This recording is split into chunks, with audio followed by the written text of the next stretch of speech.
E estamos recebendo aqui, como dissemos nos destaques, o ex-vereador e suplente de vereador, Evandro Paturi, que também é empreendedor na área da apicultura. Com ele a gente conversa a partir de agora. Bom, empresário Evandro Paturi, boa tarde, bem-vindo aqui ao Jornal Centro-Sul.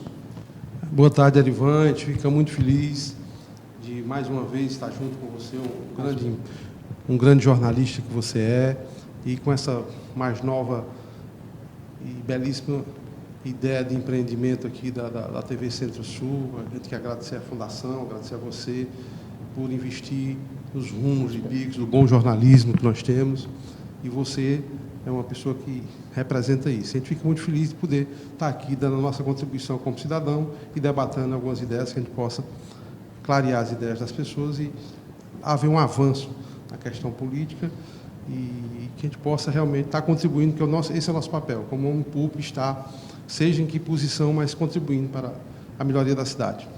Satisfação é nossa de recebê-lo aqui, empresário Evandro Paturi. Vou utilizar aqui a qualificação empresário. O senhor passou pela Câmara de Vereadores, esteve ali durante 4 anos, né? Exato. E pleiteou aí, ficou na suplência, e o senhor falou de política, a política local. Passados aí alguns meses, né? A eleição foi em outubro do ano passado, nós já estamos em julho, o senhor era candidato por uma força política que se contrapunha ao esquema do atual prefeito de Picos, Gil Paraibano. O que o senhor percebe de diferença? Como é que o senhor avalia esses primeiros meses, aí, primeiros quase 7 meses da nova administração?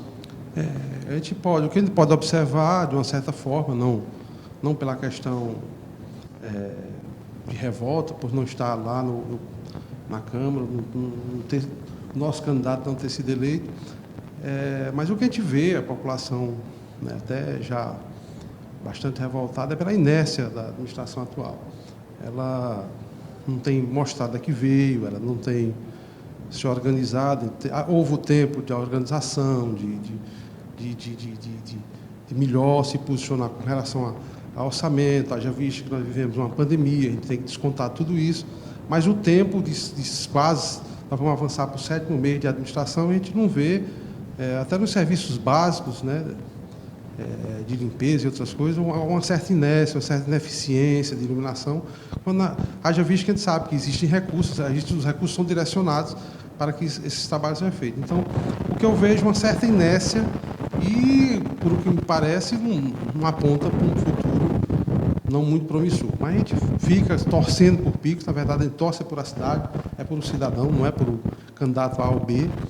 Haja visto, se o nosso candidato tivesse candidato, ele encontraria dificuldades, mas a ideia seria que ele seria melhor representado por ser um homem de visões diferentes. Mas vamos esperar mais um pouco, mas a falta é que a administração atual está inerte, não está dizendo a que veio. Interessante, eu toco num ponto, os políticos, de um modo geral, aqueles que estão filiados a partidos políticos, se colocam como candidatos. Candidato é aquele que se oferece para resolver os problemas, ou se coloca como um instrumento para resolver os problemas, as demandas da sociedade. Mas quando o sujeito chega a assumir, quando a pessoa chega a assumir o poder, geralmente fica falando de demandas, de falta de dinheiro, o discurso muda completamente, o discurso que era de candidato, quando a pessoa chega a assumir o poder, muda completamente. Por que isso acontece? Deve ser uma síndrome, acho, brasileira, né? As pessoas se propõem, por exemplo, como você frisou bem, eu sou empresário da apicultura, eu vivo a produção de mel, eu e minha família, é uma empresa familiar, mais meus cunhados, minha esposa. Estive vereador, sou suplente, eu acho que não há nenhuma frustração, haja visto que mesmo na minha suplência eu represento 1.472 votos. A propósito, qual a colocação do senhor? Eu fiquei em 10º ou 11º ali, quer dizer, existem 4 ou 5 vereadores com menos votos do que eu. No partido, o senhor foi candidato pelo MDB. Por MDB, é o seu posicionamento? MDB. O senhor, na sequência? Eu sou o 5º, né? Foram 4 eleitos e eu fiquei na 5ª posição. Então o senhor é o primeiro suplente? Primeiro suplente do meu partido. E também digo que tem na Câmara hoje vereadores com menos votos do que eu, por questões de cálculo partidário, a gente não questiona muito isso, porque é a regra que está posta. É a regra eleitoral. É a regra eleitoral, isso não vem a questionamento. É como voltamos a falar sobre a questão de quando se chega ao poder, há uma síndrome. As pessoas parecem que é um aquecimento do banco.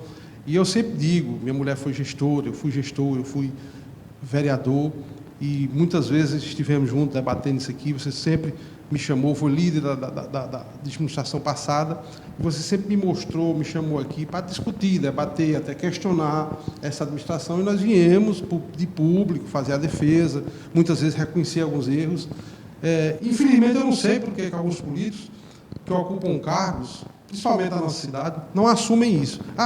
Na busca do mandato são humildes, são pessoas que buscam acessíveis, que buscam o diálogo, estão sempre a postos para resolver os problemas. Aí, a partir do momento que sentam na cadeira, somem, né? Eu digo em todas as esferas, tanto na questão do gestor administrativo, como os secretários, como os vereadores, deixam o povo ao léu, porque, na verdade, nós estamos vivendo um momento muito difícil para a sociedade, Edvan. Eu acho que você é uma pessoa que é muito sensível a isso. Eu tenho caminhado, tenho conversado com algumas pessoas. A sociedade hoje, existe uma fome, existe hoje uma miséria, está entendendo? Vergonhosa. As pessoas estão tendo a vergonha de dizer que está passando necessidade. Por conta, tiveram seus negócios esfriados, tiveram suas empresas fechadas, tiveram seu faturamento menorizado, alguns perderam o emprego, mas de um certo nível social. E as pessoas fogem dessa discussão. E nós estamos vivendo hoje em picos, acho que deve ser para a sociedade brasileira, a miséria envergonhada. As pessoas estão passando necessidade em suas casas trancadas, envergonhadas. Então, eu acho que o poder público tem que ver, isso é predominante, isso é importante nesse momento, a gente está de olho nessas situações, porque as pessoas, às vezes, passam fome por ter vergonha de pedir. Você me entende? Porque a pandemia não deixou opções. As pessoas devem buscar, trabalhar, empreender em quê? Quantos têm a oportunidade disso? Quantos têm a oportunidade de empreender? Em quê? Numa pandemia, certo? O delivery é uma coisa boa, a alimentação, mas nem todos os segmentos são viáveis diante da pandemia. Então, essas pessoas estão passando a fome, a miséria envergonhada. Então, a sociedade tem que ter, eu acho que é um toque, eu sou um homem público, mesmo na suplência, eu já conversei com algumas pessoas, tenho andado, sentido, empaticamente tem ajudado, tentado fazer, mas infelizmente a gente não tem o recurso que tem o poder público de fazê-lo. Quando o senhor fala isso, agora, essa situação aí de pobreza da população, ela é de longa data, né? Desde a época do Império, que existem aquelas pessoas que são, inclusive, aqui no Nordeste em particular, feitas refém, né? Os políticos que utilizam o dinheiro do povo, porque político não bota o dinheiro dele, é dinheiro do pagador de impostos. Do povo, né? O senhor foi vereador, né? E o senhor sabe que o dinheiro que o senhor recebeu, o senhor era um servidor público. Mas acontece que muitas vezes o político, ele, inclusive, depois que se elege, ele não se torna acessível, porque ele não quer trazer informações para a sociedade. O prefeito, o vereador, o secretário, tudo é servidor público, é dinheiro seu, você que paga impostos. Com certeza. Mas os políticos não dizem isso. Então, eles utilizam o dinheiro, o senhor também utilizou, o dinheiro do povo para se cacifar eleitoralmente. E agora, quando se fala da situação de pobreza, miséria material, né? Então aparecem os políticos bonzinhos, que ficam doando cestas de alimentos, que geralmente eles recolhem de doadores mais bem situados econômica e financeiramente, e quando usam dinheiro público, que não é dinheiro público, eu já disse isso aqui algumas vezes, você que me acompanha aqui no Jornal Centro-Sul, me perdoe, eu vou repetir para aqui para o vereador, ele sabe disso mais do que eu. A ex-primeira-ministra britânica, Margaret Thatcher, ela dizia que não existe dinheiro público, existe dinheiro do pagador de impostos. Então, o dinheiro que o prefeito usa, que o senhor usou quando foi secretário, a sua senhora usou quando foi secretário, é dinheiro do pagador de impostos. Porque quando se usa a expressão dinheiro público, acha que é dinheiro de ninguém. Então, aquilo que é público pode se gastar de qualquer jeito, jogar onde se quer jogar. E o que é pior agora com essa história da pandemia, o governador não presta conta, os prefeitos não prestam conta, e os órgãos de controle ficam, de certo modo, amordaçados, né? E aí, essa situação de pobreza que o senhor se refere, vira-se uma espécie de gancho para que os políticos aproveitadores terminem se utilizando da situação de pobreza para conseguir o voto. Porque é muito difícil quem passa fome, eu já passei muita fome, é muito difícil quem passa fome receber uma cesta de alimentos, uma cesta básica, por exemplo, e depois de 3, 4, 5 meses, chegar na época da campanha, vai esse político pedir o voto e a pessoa não votar, porque ela foi socorrida na hora da fome, só que com dinheiro do próprio povo, né? Dinheiro do próprio povo. Como é que o senhor vê essa situação? O que isso aí, de fato, influencia, por exemplo, numa campanha política? O senhor já foi candidato. Eu vejo isso com uma certa tristeza, até porque não foi do nosso feitio. A gente sempre está ligado ao povo e procura pormenorizar alguns problemas que nos chegam, mas a proximidade com o povo a gente sente a dificuldade.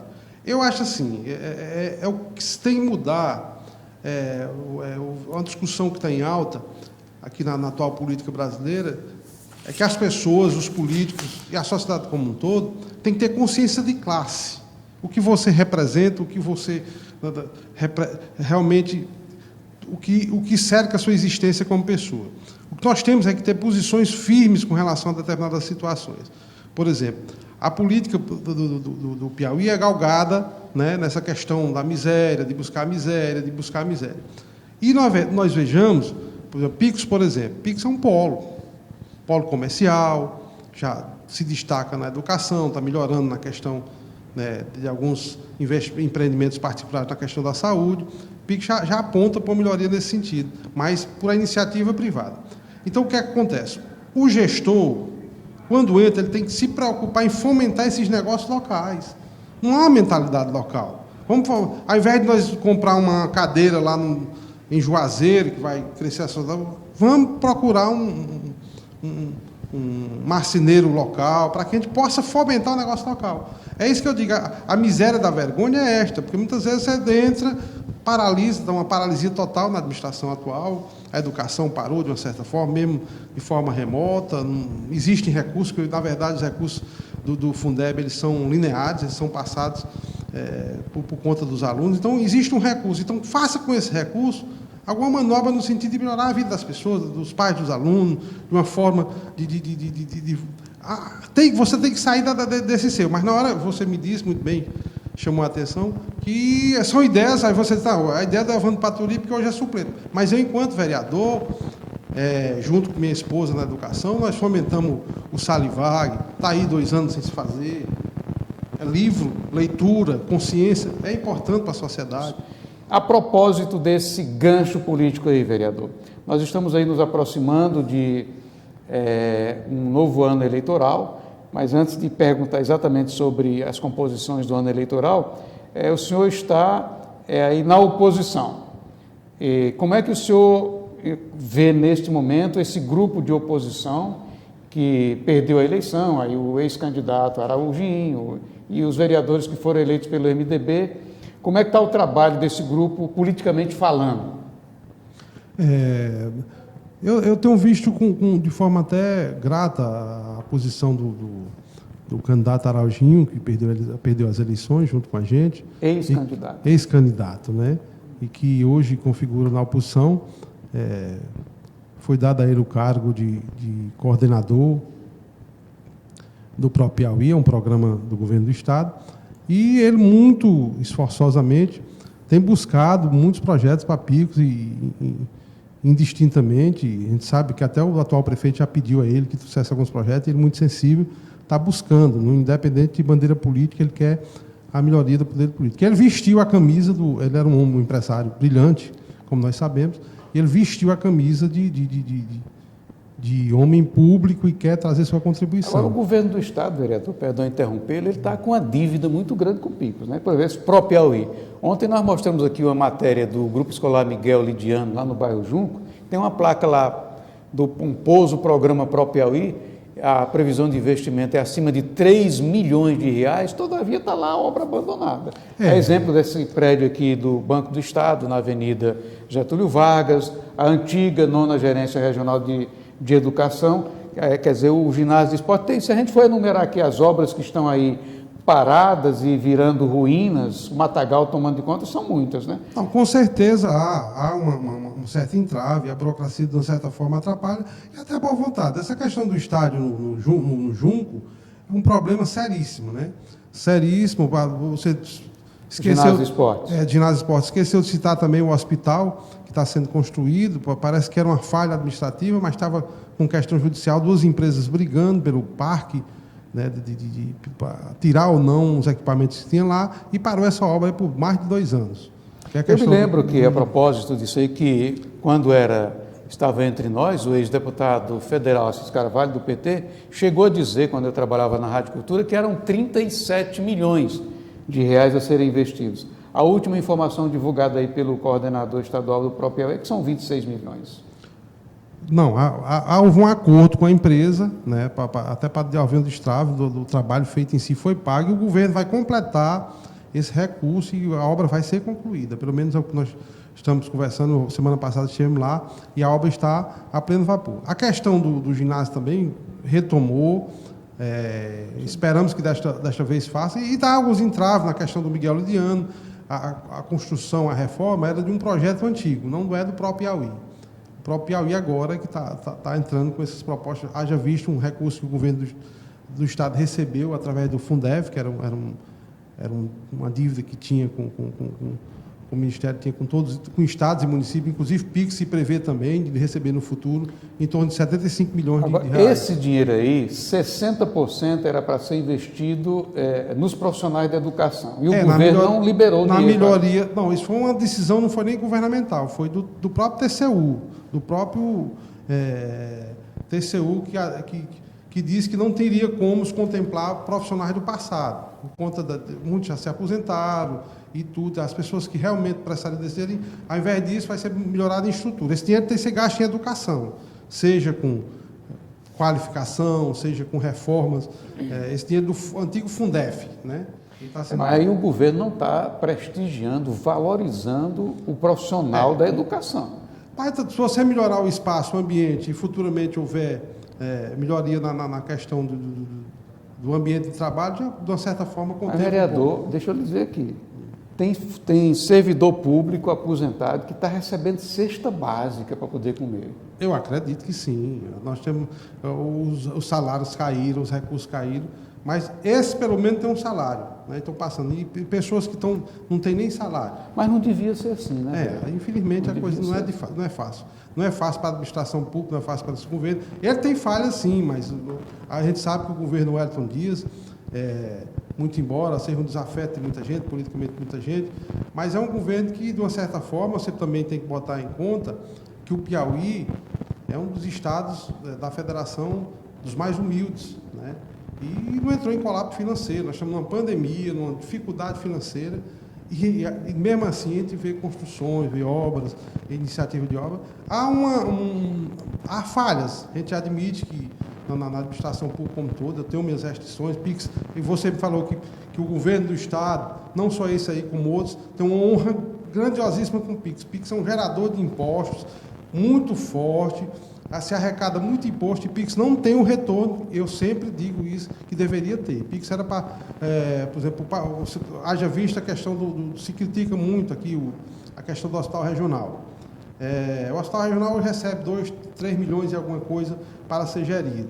Um hospital em Parnaíba, a população maior recebe 16 milhões. Você não sabe qual é a proporcionalidade, porque Parnaíba tem 2 vezes a população, então o PIX tem que receber 7,5. Então, por que 2, 3? Né? Então, há uma série de coisas que eu admito que precisa morar uma melhor visão do governo federal em relação à administração pública. Governo estadual. Governo estadual, com relação ao governo estadual. O repasse aqui, mas o governador já é governador pela 4 vezes.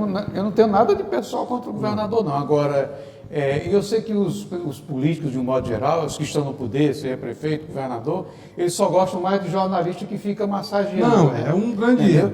Eu acho que você tem que enfrentar a empresa. Os governantes, eles precisam trazer informações confiáveis para a população, porque eles são pagos pela sociedade, né? Recebem gordos salários, privilégios, mordomias, e precisam deveriam se colocar na posição de servidores, não só para ouvir perguntas agradáveis, né? Porque precisa, e o jornalista não faz isso para peitar governador, quem somos nós para peitar governador, ele é quem tem o poder, né? Mas tem que usar o poder no benefício da sociedade. Né? O bom político, Erivan, infelizmente a gente tem que garimpar, e não é fácil, como o bom profissional médico, o bom profissional do direito, do advogado, ele tem que ser garimpado.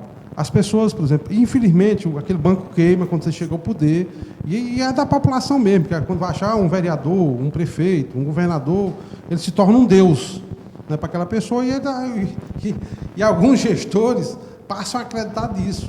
Mas não deve ser um Deus do bem, não. Né? Porque o que deve acontecer, eu sempre mantive meus pés no chão, em muitos pronunciamentos aqui, não na antiga meio de comunicação, nas entrevistas nós fizemos diversas,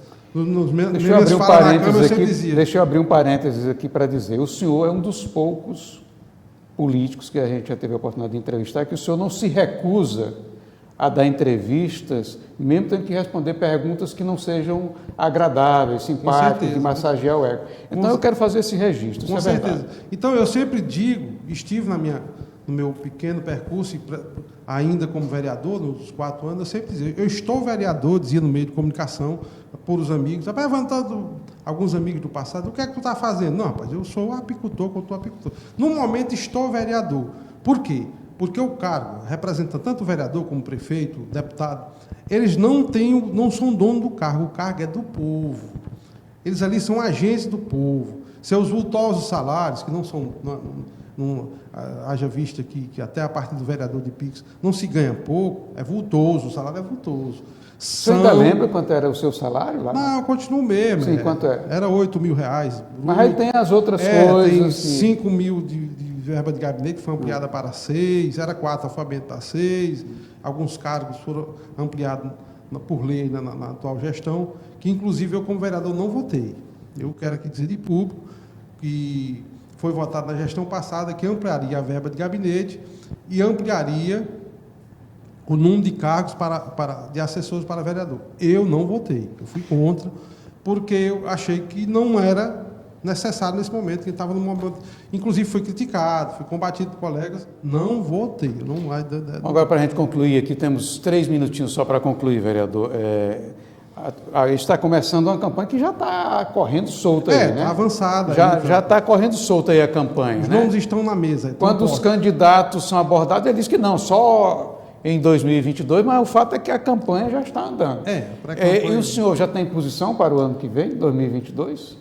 Eu sou de grupo, eu pertenço ao grupo do ex-candidato Araujinho, e o rumo que ele tomar, a gente tem conversado, e tem sido o rumo que a gente tem, até por questão de marcar a posição. Nós tivemos contra essa administração atual, da ideia que seria, infelizmente, o que parece, tem se confirmado nesses últimos 6 meses, da inércia, da falta de criatividade da administração atual. A gente espera que haja uma luz e melhore, a gente torce por picos, né?